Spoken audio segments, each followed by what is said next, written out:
lanzallamas, etcétera, y tienes la batalla allí mismo, siempre a corta distancia. De modo que teníamos que combatir cuerpo a cuerpo para avanzar y llegar a su posición. Había cierta táctica de la que intentábamos aprovecharnos. Intentábamos volar a unos 1000 metros sobre los llanos británicos. Entonces, esperábamos hasta que estaban muy cerca de nosotros, a unos 200 metros. Y de pronto ascendíamos en un ángulo muy inclinado para situarnos encima de ellos, mientras disparábamos nuestras ametralladoras. Fue muy efectivo.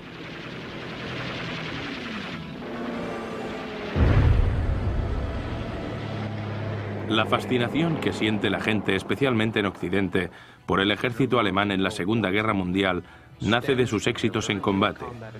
La superioridad del soldado alemán que se percibía en la Segunda Guerra Mundial, que está respaldada por armas de combate individuales y por el fantasma de la misma máquina de propaganda alemana, que convirtió a la Wehrmacht alemana en la máquina de guerra más poderosa del mundo. Hasta cierto punto, el ejército nunca pudo responder por completo a su imagen propagandística, pero hombre a hombre causaron muchas más bajas a sus enemigos que sus enemigos a ellos, y esa es la razón básica por la que a la gente le fascina ese periodo.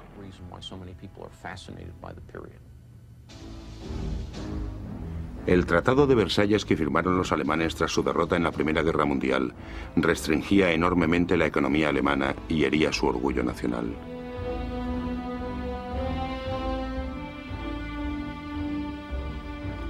Muchos ciudadanos alemanes pensaban que era injusto o duro. Hitler aprovechó aquella oportunidad para construir su máquina de guerra. Hubo un entusiasmo súbito entre la población por aquel hombre que prometía muchas cosas y que hizo realmente muchas cosas por los alemanes. Y en el 34 o el 35 había un gran movimiento a favor de las juventudes hitlerianas. Y yo seguí aquel movimiento. Las juventudes hitlerianas eran como los Scouts en Inglaterra y América. Era un movimiento nuevo y era muy atractivo.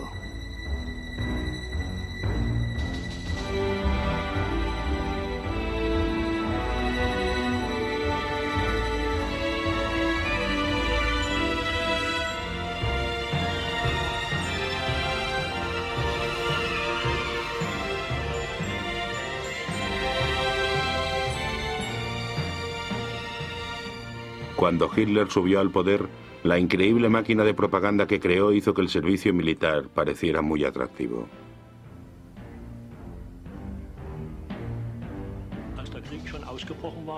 Yo me crié durante el Tercer Reich, y cuando era niño solo quería ser soldado. Trabajaba en un banco y la gente me preguntaba por qué no era soldado aún. Me ofrecí voluntario a los paracaidistas, pero me contestaron diciendo que no podían aceptarme hasta diciembre de 1940. Pero yo no quería esperar tanto.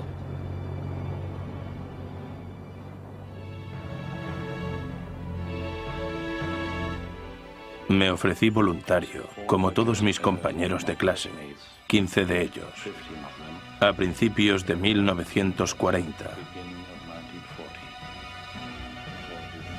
Porque pensábamos que nuestro país estaba en peligro y que teníamos que hacer algo por el país.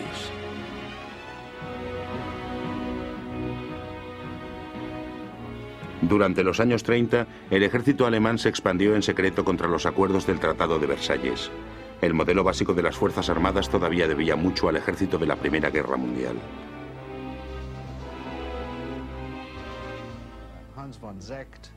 Cuando Hans von Sacht reformó y reorganizó el ejército alemán después de la Primera Guerra Mundial, decidió crear un ejército que fuera todo él un ejército de élite.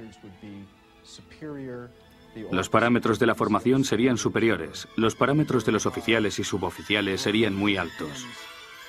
Cuando empezó la Segunda Guerra Mundial, aproximadamente una cuarta parte o un tercio del ejército alemán podía considerarse fuerzas de élite si se cuentan las divisiones blindadas, las divisiones motorizadas, las divisiones de montaña y las de paracaidistas.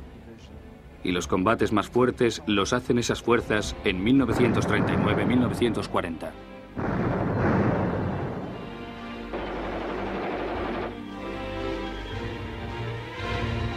El modelo alemán para formar y equipar a un ejército había funcionado. No era solo propaganda.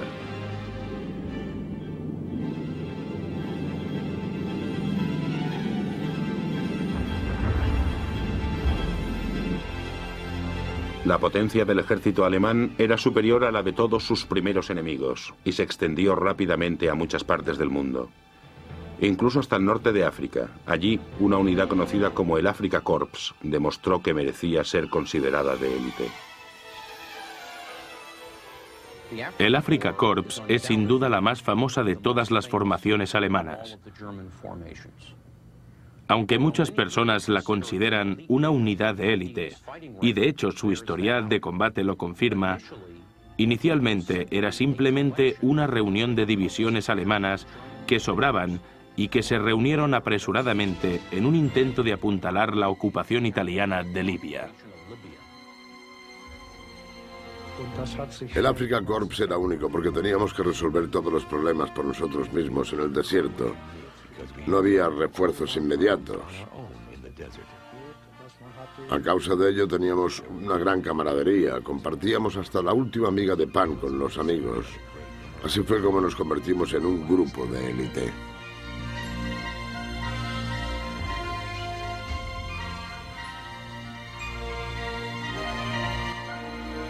Además del tremendo espíritu de lucha de los hombres, el Afrika Korps tenía una dirección excelente. Erwin Rommel se ganó su apodo del zorro del desierto en el norte de África por su habilidad para sorprender y derrotar a fuerzas enemigas mayores. El Afrika Korps se convirtió en una unidad de élite por el calibre de sus mandos. Aunque no se le consideraba uno de los grandes estrategas de la guerra, las tácticas de Rommel eran insuperables. Fue pionero en el uso del cañón de 88 milímetros como arma de ataque y defensa en la guerra del desierto. De hecho, estaba obligado a hacerlo porque tenía un número insuficiente de tropas, tanques y equipos de apoyo.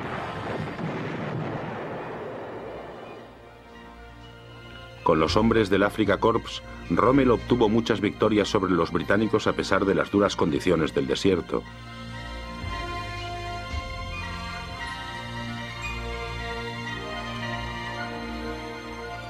En el desierto teníamos que limpiar las armas constantemente porque había mucho polvo.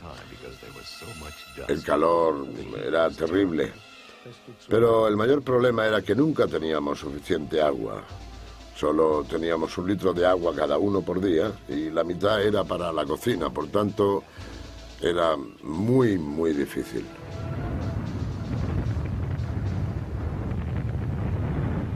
El Afrika Korps tuvo una influencia en el campo de batalla muy desproporcionada respecto al número de tanques y hombres con que contaba. De hecho, el Afrika Korps en sí solo duró unos meses. Muy pronto fueron absorbidas unidades italianas y se formó una unidad combinada italo-alemana que se convirtió en el ejército Panzer de África. Aquella fuerza combinada finalmente quedó atrapada en el desierto con el desembarco de los americanos por el oeste y el avance de los británicos por el este. Muchos miembros del Afrika Korps original se encontraban entre los cientos de miles de prisioneros de guerra alemanes tomados al final de la campaña de África.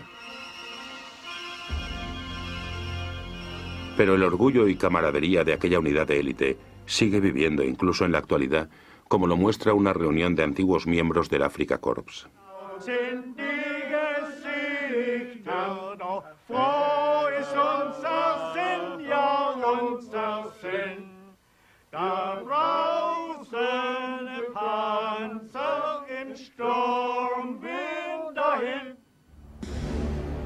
Las unidades Panzer del ejército alemán eran la auténtica columna vertebral de la máquina de guerra de Hitler.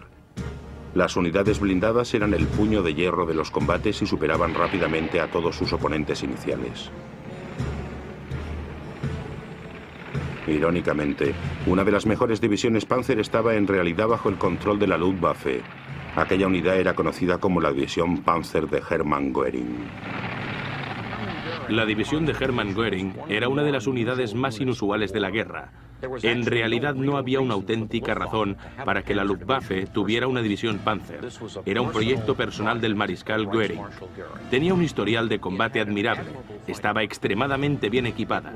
Era una de las unidades a las que los soldados alemanes eran más o menos ascendidos.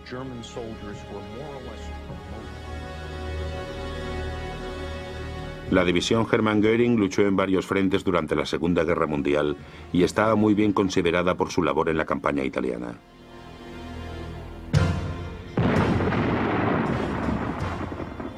Gracias a la alta posición política de Göring, su división siempre estaba bien equipada. Era una de las unidades que tenían un trato más o menos de favor en la organización de suministros alemana. Sin duda se debía en parte a la influencia política del mariscal Göring. Por el hecho de que la unidad fuera tan efectiva en combate significaba que era importante mantenerla con buenos suministros y bien equipada, para que pudiera hacer el trabajo al que se le destinaba. Tenían su propia unidad orgánica de tanques Tigre, lo cual era suficiente para identificarla como unidad de élite, porque muy pocas divisiones tenían sus propios tanques Tigre. Los tanques Tigre y Panzer eran los más avanzados de Alemania. Con 60 toneladas, los Tigre podían superar a cualquier tanque de los aliados. El único inconveniente de la división Hermann Göring era una complicada cadena de mando debido a que estaba a la vez bajo el control de la Luftwaffe y el ejército en el campo de batalla. Pero a pesar de ello, la unidad funcionaba muy bien. Se dice que el mismo Patton dijo que la división Panzer Hermann Göring era la mejor división de todos los ejércitos, lo cual, viniendo de quien venía, era un elogio extremadamente grande. Otra unidad Panzer única y de élite era la Großdeutschland División.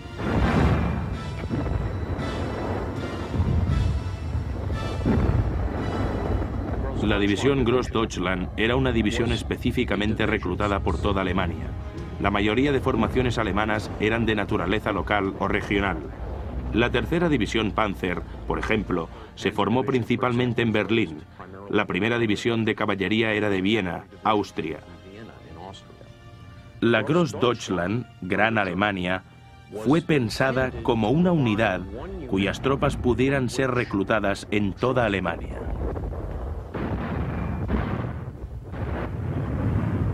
La Großdeutschland luchó principalmente en el frente oriental y participó en la ofensiva de Kirska en julio de 1943, la mayor batalla de tanques de toda la Segunda Guerra Mundial. Pensábamos que estábamos mejor entrenados que los rusos. No nos asustaba el hecho de que nos superasen en número. De hecho, en una batalla nuestros tanques destruyeron 22 tanques rusos.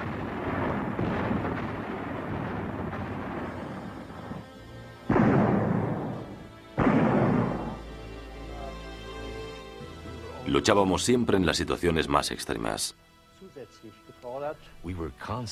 Nos enfrentábamos constantemente a lo mejor de las tropas rusas.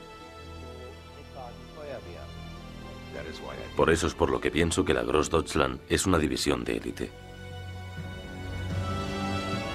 Probablemente la división Panzer más cargada de talento de todas era la división Panzerlehr.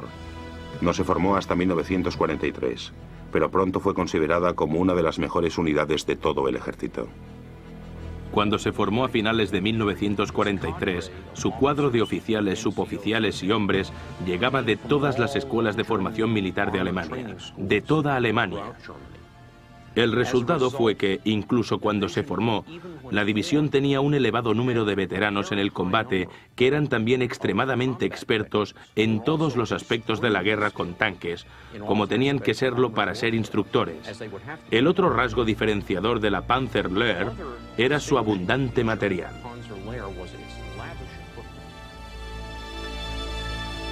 Las escuelas siempre tenían las armas más modernas, los tanques más modernos, etc. Y por eso es por lo que la Panzerlehr era quizá la división Panzer mejor equipada de Alemania al final de la guerra. Teníamos los tanques más modernos, teníamos tanques Panzer y tanques Tigre. Todo era muy moderno y muy útil. Desde que se formó hacia el final de la guerra, la Panzerlehr fue enviada al frente occidental antes del desembarco de Normandía, cuando los aliados estaban reuniendo sus fuerzas en Inglaterra. La unidad más fuerte que tenían los alemanes tras las playas de Normandía era la división Panzerlehr. No era una unidad corriente de la Wehrmacht y era, sin duda, la división más potente de que disponían los alemanes en el frente occidental en junio de 1944.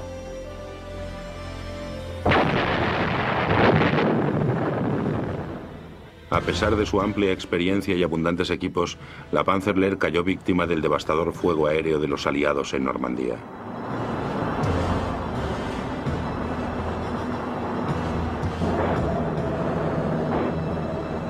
La mitad de la división quedó arrasada solo con un bombardeo de 120 bombarderos enemigos.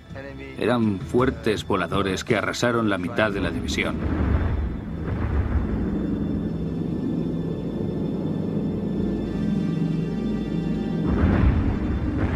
La idea de formar una división Panzer con instructores al principio pareció una buena idea, porque se reunía a un tremendo grupo de talentos y expertos en el combate.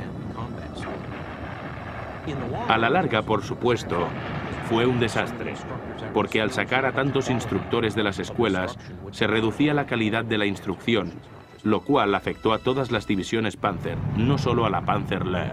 La Luftwaffe, o Fuerza Aérea Alemana, pronto fue considerada una de las mejores fuerzas aéreas del mundo. Probablemente la más famosa de las unidades de élite de la Luftwaffe era conocida como la JG-26. En la Luftwaffe, la JG-26 era probablemente la mejor división de cazas de toda la Fuerza Aérea Alemana. Se formó antes de la guerra. Luchó en las batallas de Gran Bretaña y de Francia y sirvió casi siempre en el oeste, hasta la defensa de la misma Alemania. En la campaña de la primavera de 1940, cuando es invadida Francia, la JG-26 volaba en apoyo de los bombarderos de la Luftwaffe en Francia. Tienen un historial bastante bueno como grupo de cazas. Alcanzaron realmente el éxito durante la batalla de Gran Bretaña, donde fueron una de las unidades de cazas alemanas que obtuvieron mejores resultados contra la RAF en Gran Bretaña. Durante la batalla de Gran Bretaña, nos parecía que las cosas iban muy bien. Solo teníamos que volar a distancias muy cortas para acompañar a nuestros bombarderos hasta Londres. También nos sentíamos muy confiados porque los ME-109 tenían mejores armas que los aviones británicos.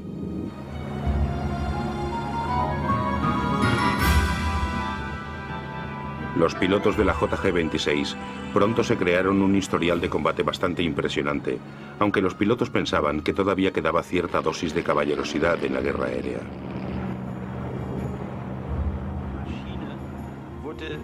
Los aviones eran constantemente atacados y había numerosos accidentes. Nosotros, cada vez que eso le ocurría a un piloto, nos quedábamos... Bueno, si el piloto salía del avión era una satisfacción. Había sobrevivido y estaba ileso. Salí del avión y sabíamos que seguíamos contando con uno de los nuestros. Con el avance de la guerra, los pilotos alemanes, que habían disfrutado de su superioridad numérica al principio, se encontraron a la defensiva. No obstante, tenían la ventaja de luchar sobre su propio territorio.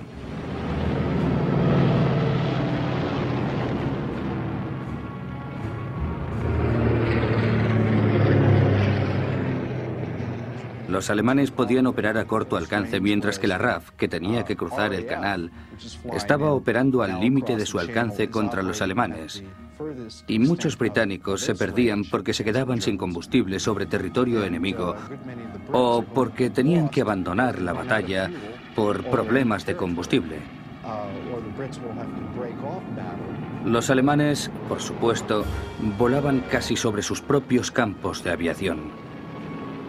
De modo que los alemanes podían ver llegar a los británicos cruzando el canal. Podían sentarse reunir sus fuerzas y atacar en el momento oportuno porque tenían un buen servicio de inteligencia sobre los británicos. Todos esos factores juntos y el hecho de que la JG-26 tenía unos aviones de primera calidad explican el buen historial de la JG-26.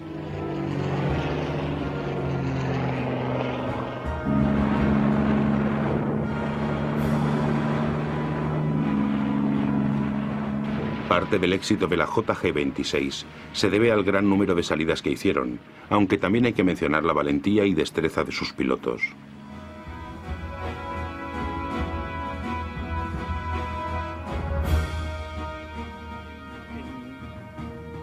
Creo que éramos la mejor unidad de cazas. Y siempre nos enfrentábamos a adversarios muy expertos. Sé que si hubiéramos luchado en condiciones de más igualdad, lo habríamos hecho aún mejor. Pero al final había tantos aviones aliados que era muy difícil para nosotros.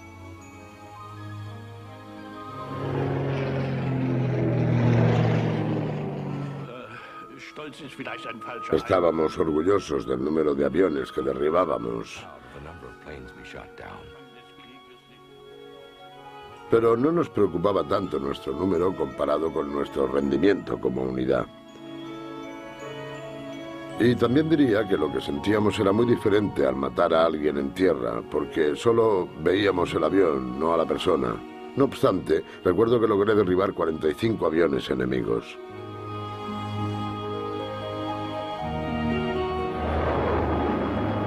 Uno de los grupos de cazas más especiales de la Luftwaffe era conocido como el JV-44. Era una unidad creada hacia el final de la guerra y era un conjunto de algunos de los mejores pilotos de toda la Luftwaffe que pilotaban los nuevos aviones a reacción ME-262. La JV-44 solo combatió unos 3 meses en la Segunda Guerra Mundial. La unidad se formó en enero de 1945 con un conjunto de los mejores pilotos de la Luftwaffe.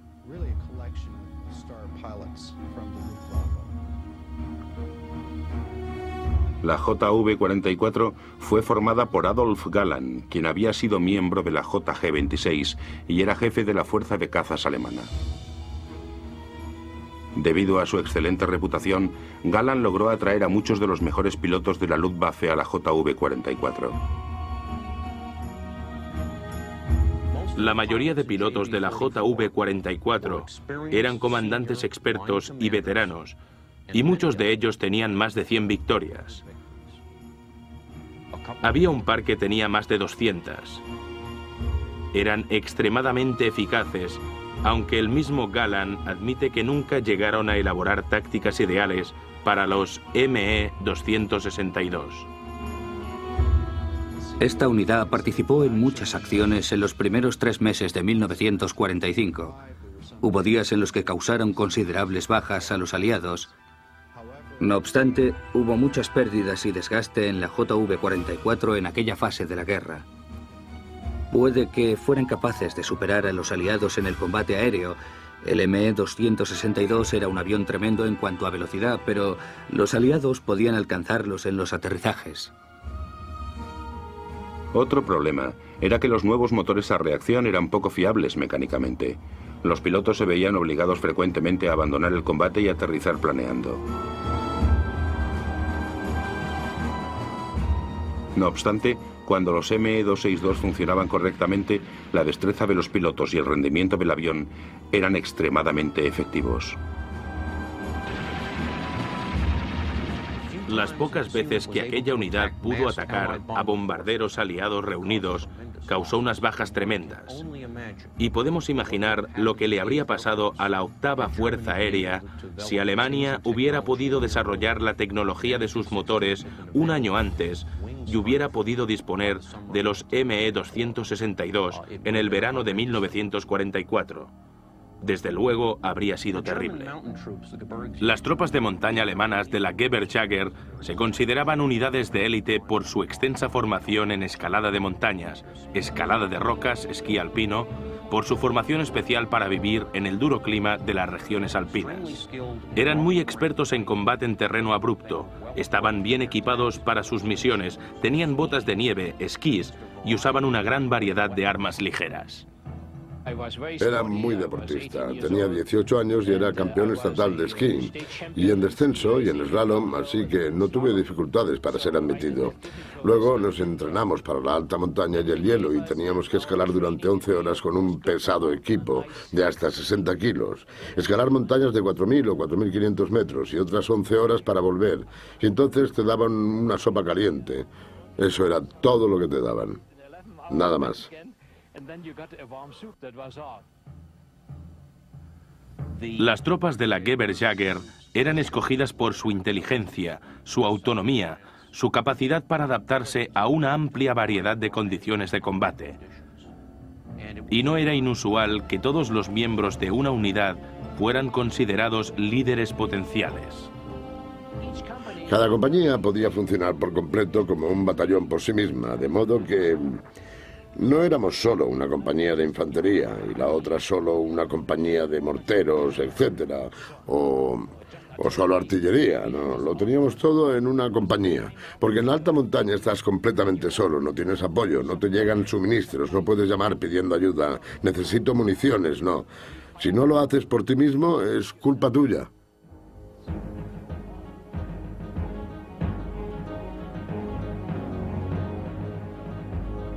En una batalla en las montañas del Cáucaso, al sur de Rusia, la unidad de Wolfgang Seibt demostró la clase de valentía extrema necesaria para ganarse el estatus de élite.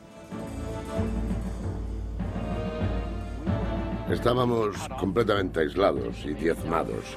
Quedábamos unos 15 hombres y ya no teníamos municiones. Y recibí la orden de ir a la línea rusa y coger una ametralladora 32. La única que todavía estaba disponible y que todavía tenía municiones, pero el artillero estaba muerto. Así que fui arrastrándome y cuando me levantaba, me estaba inclinando para cogerla con la mano derecha y vi a unos 2 metros a un soldado soviético disparándome con su rifle. Y me disparó al corazón, tengo la cicatriz aquí. Y entonces fue cuando supe que tenía que hacerme el muerto, porque no dispararía a una persona muerta. Así que estaba gritando, cayendo hacia atrás, caí boca arriba y me comprimía la arteria radial para no morir desangrado, y con los ojos entreabiertos vi que daba la vuelta y se marchaba. Entonces me quité el cinturón, me lo até y cogí la ametralladora y volví arrastrándome. Perdimos 64 hombres en una tarde en nuestra compañía y aquello fue el fin de nuestra existencia. Entonces solo quedábamos 15 y yo soy uno de los 6 supervivientes. Toda la compañía, 380 hombres, fueron aniquilados en 8 semanas. Como muchas unidades de élite, las tropas de montaña sufrieron muchas bajas porque se les encargaban las misiones más difíciles. Otro problema común de las unidades especializadas era que fueron usadas como infantería regular a medida que el número de soldados alemanes disponibles empezó a reducirse con el avance de la guerra. No estoy seguro de que sintieran resentimiento por ser usados como infantería regular, aunque estoy seguro de que probablemente cuestionaban la sabiduría de desmembrar unidades de élite especializadas con habilidades particulares para luchar como infantería regular, aunque aquello era un problema de toda la Wehrmacht, desde las SS al ejército e incluso de la Luftwaffe. Los altamente especializados paracaidistas de las Fuerzas Armadas alemanas estaban bajo el control de la Luftwaffe. Eran usados frecuentemente como infantería regular, aunque también tuvieron muchos éxitos espectaculares como tropas aerotransportadas en diferentes escenarios de la guerra.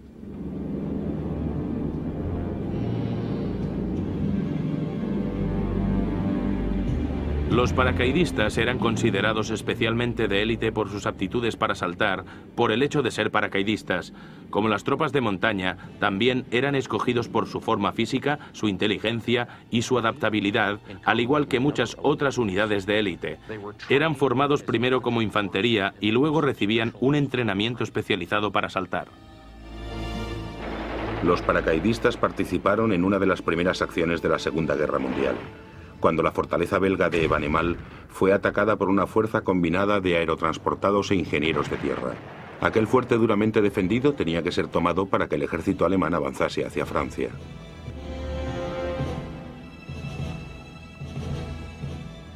Era una fuerza de asalto compuesta en gran parte por ingenieros paracaidistas cuyo objetivo era tomar el fuerte y destruir las fortificaciones que no podían tomar por otros medios.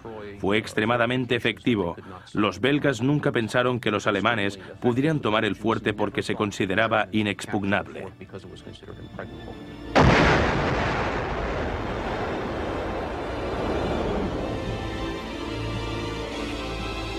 La mayor operación aerotransportada alemana de la Segunda Guerra Mundial fue la invasión de Creta en 1941. Los aliados habían sido obligados a abandonar Grecia, y Creta era su último baluarte en el Mediterráneo. El 20 de mayo, cientos de aviones de transporte Ju-52 aparecieron por el horizonte transportando a miles de paracaidistas.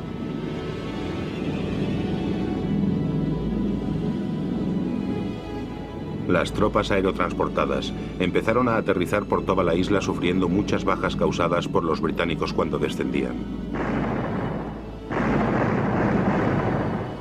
Finalmente, las tropas alemanas tomaron el principal campo de aviación de la isla y gradualmente obligaron a los aliados a abandonarla. La misión fue un gran éxito, pero también muy costosa. Los paracaidistas sufrieron grandes pérdidas, no solo de hombres y equipos, sino también de aviones. Y aunque el general Studen elogió a sus hombres por el éxito de la toma de sus objetivos en la isla de Creta, los alemanes no volvieron a organizar un asalto totalmente aerotransportado nunca más. Se había demostrado que era demasiado costoso para unas tropas altamente especializadas y con una formación muy cara. La actuación de los paracaidistas alemanes siguió siendo admirable durante el resto de la guerra. No obstante, ahora estaban confinados a luchar como infantería regular, principalmente en posiciones defensivas, en lugar de en su función más especializada. Fueron unos de los combatientes más duros para los aliados en los combates de Normandía, pero su más famosa defensa fue la de Monte Cassino, en Italia.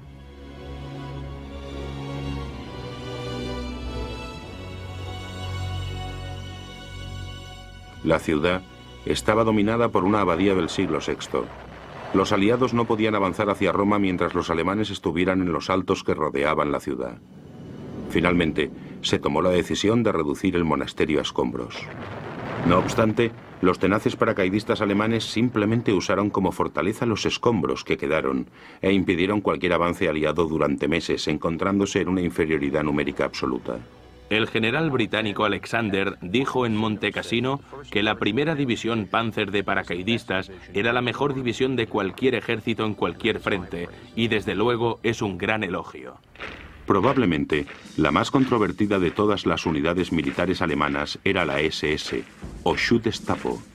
La SS se creó como unidad de guardaespaldas y policías de élite para el partido nazi en 1925. No obstante, cuando empezó la Segunda Guerra Mundial, la SS había sido dividida en dos ramas diferentes. La SS Allgemeine, que seguía funcionando como unidad de policía interna, y la SS Waffen, unidades de combate en primera línea. La SS Waffen, especialmente a medida que avanzaba la guerra, tendía a identificarse cada vez más con el ejército alemán regular.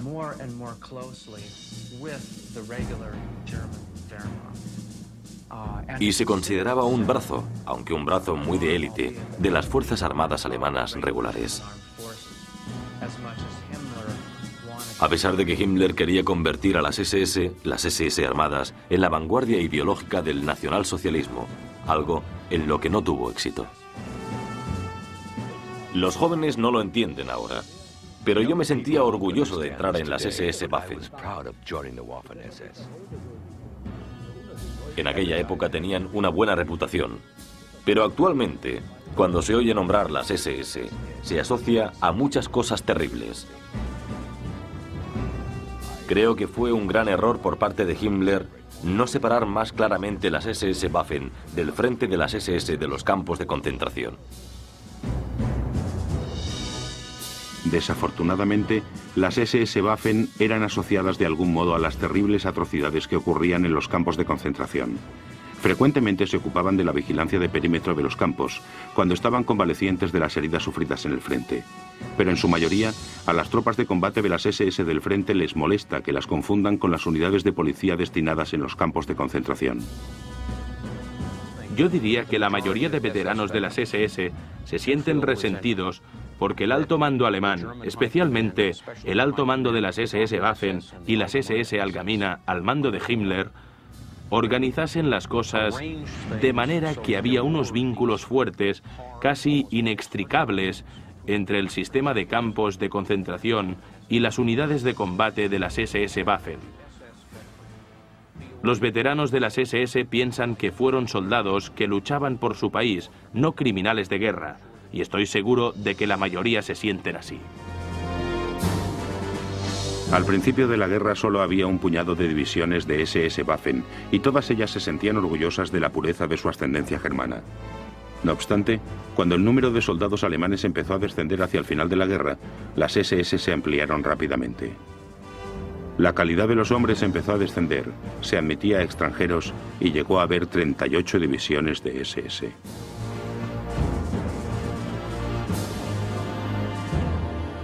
Cuando vemos las SS Waffen como organización de élite, como fuerza de combate de élite, lo que estamos viendo en realidad son las divisiones de las SS llamadas clásicas. La Leibstandard SS Adolf Hitler, que fue la primera división de SS. La segunda división, Das Reich. La tercera, Unidad de Muerte Totenkopfer. Y la quinta división, Viking. Estas 4 divisiones clásicas de las SS que he nombrado ganaron el 55% de todas las cruces de caballeros concedidas a las unidades de SS Waffen y de policía durante la guerra. La división Panzer SS Das Reich luchó tanto en el frente oriental como en el occidental durante la guerra, y al igual que la división Panzerlehr, la Das Reich sintió toda la fuerza de la superioridad aérea de los aliados en Normandía.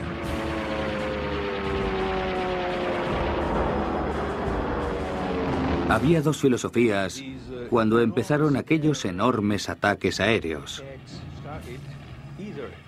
O saltar del carro y meterse debajo de él, o seguir dentro.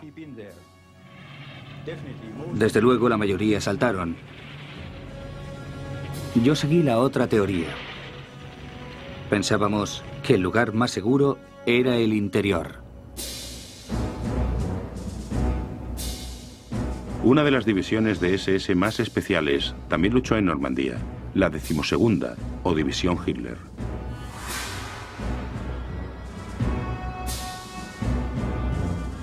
Como oficial con más experiencia, Peter Prien fue prestado a la 12ª División durante los combates de Normandía. No tuve ninguna duda. Digamos que durante el combate todos somos iguales. Y a nosotros ellos nos parecían justos. Todos tenían 18, 19 o 20 años. Por tanto, estaban llenos de valor. Eran una unidad de combate fantástica. No hay duda de que algunas de las divisiones de SS de primera línea participaron en crímenes de guerra contra civiles y soldados aliados, especialmente en el frente oriental, donde ambos bandos lucharon de manera muy brutal. A causa de aquellos crímenes y los despreciables objetivos del régimen nazi, muchos veteranos alemanes que lucharon atendiéndose a las reglas de la guerra siguen sufriendo actualmente. Viven en un país que todavía está intentando asimilar sus experiencias en la Segunda Guerra Mundial. Actualmente, Los veteranos ingleses y americanos se ven como cowboys o héroes, y en Alemania nosotros somos vistos como estúpidos, lo cual no es justo, porque también nos sacrificábamos y moríamos por nuestro país.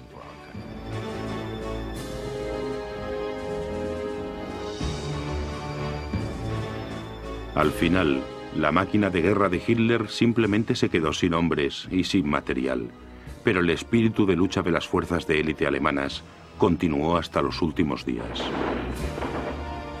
Una y otra vez, casi hasta el final de la guerra, demostró su capacidad de recuperación. Cuando acabó la lucha en Normandía, el ejército alemán del oeste no tenía más de 100 tanques, en septiembre de 1944. Aún así, en diciembre de 1944, fueron capaces de lanzar, durante la batalla del Bulge, una ofensiva tremenda que pilló a los aliados totalmente con la guardia baja. Y fue algo que los aliados pensaban que los alemanes nunca podrían haber hecho con aquella fuerza y en aquel momento, dadas las bajas que habían sufrido. Era más un ejército desgastado en la guerra de desgaste que vencido por la fuerza de las armas. Nunca estuvo tan bien aprovisionado como la mayoría de los aliados, especialmente después de 1943.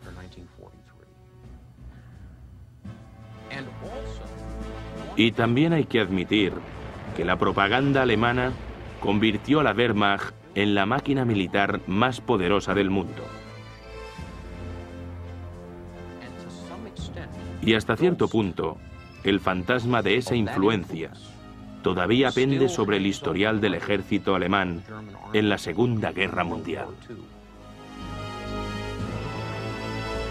No sé si pensaban que todavía podían ganar la guerra, pero el vínculo entre los soldados de la Wehrmacht alemana, y particularmente en las SS, era tan fuerte que los alemanes tenían un término para expresarlo: una Schicksalsgemeinschaft, una comunidad de destino. El destino les había unido para luchar, y aunque ya no creyeran en el nacionalsocialismo, aunque ya no creyeran en la victoria final, creían en sí mismos y en el deber y la responsabilidad que tenían unos con otros.